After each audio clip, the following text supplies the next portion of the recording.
Hello everyone, this is Cobalt, and this is my second video on the stat distributions in Brawlhalla. Today I'll be covering Strength. Strength is one of the stat modifiers to each character that impacts the character's damage application and ability to knock out opponents. Now, when dealing with an attack, there are three contributing factors to any move. There's the base damage, which is the numerical damage value that the move does to the opponent. This value is modified based on the strength and defensive stats of the character performing the attack and the one receiving it. The next part is fixed force. This is the base knockback that an attack does to an opponent that it is not adjusted based on the strength or defensive stats of the characters involved. Lastly is the variable force. This is a force value that adds to the knockback of a move based on the character's strength.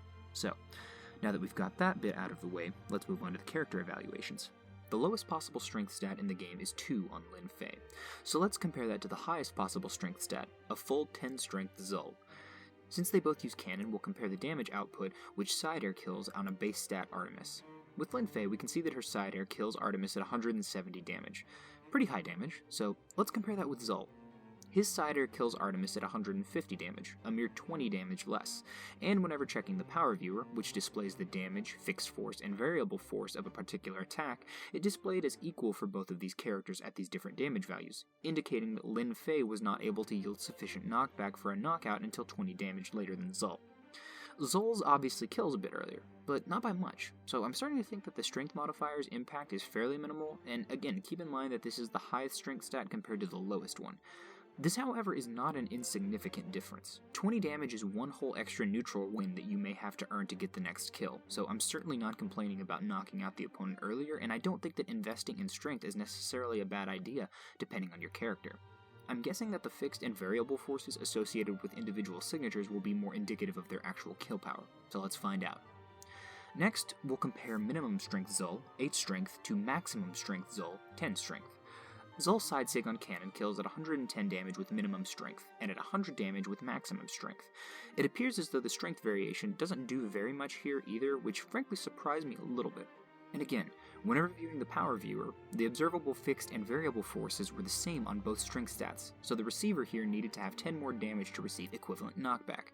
But again, the impacts of running higher strength are really pretty low, though can be beneficial and definitely change the outcomes of certain games. I originally went into this thinking that strength would have a larger impact than it did, and frankly thinking that Zul would kill much earlier than Lin Fei, but that didn't happen.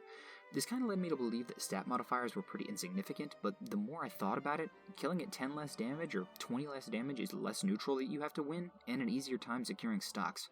I still think that Dex is useless, but I think that Strength does in fact have some merit to it. So I would recommend running Strength on some characters. I've ran it on Caspian several times, and especially if it takes away from Dexterity. Though I do think that it is a bit overrated, because higher strength does mean more kill power, but not as much as people think. I think that what we should be blaming is the signatures. It's just very interesting to me that there's such little variation between the highest strength value and the lowest strength value, and I think that that kind of mitigates the effects of strength in my opinion. Additionally, I will say this.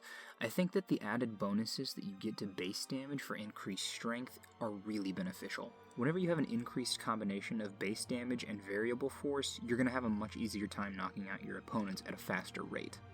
I think that this makes strength really good. I still just don't think it's quite as good as everybody thinks that it is. The increased base damage allows you to put your opponent into a threat range much quicker, and then the increased variable force allows you to knock them out faster as well. So strength absolutely has some benefits to it. But again, this is just my opinion, so run the stat that works best for you. Don't forget to subscribe so you can keep up with the release of the next video, and feel free to check out my Twitch channel. I know that I haven't streamed much lately, but I plan to get back to it soon. I hope this video has been helpful for you guys, and be sure to stick around for the next one. I'll be covering speed next. Once again, I'm Cobalt, and thanks for watching.